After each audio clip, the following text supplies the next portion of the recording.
Sir T હોસ્પિટલના trauma સેન્ટરના ત્રીજા માળે મોક ડ્રીલ યોજવામાં આવી હતી।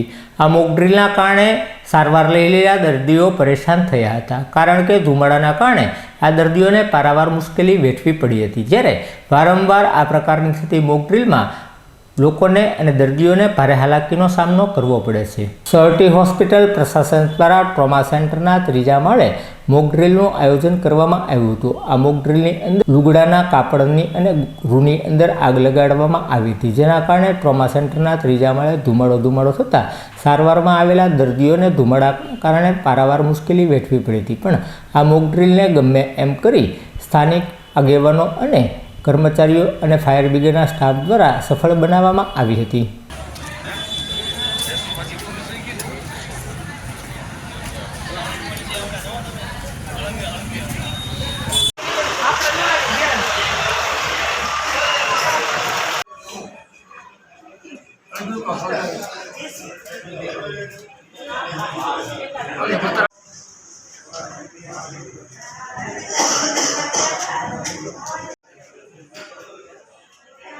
ઉભો ભાઈ ઉભો રહ્યો।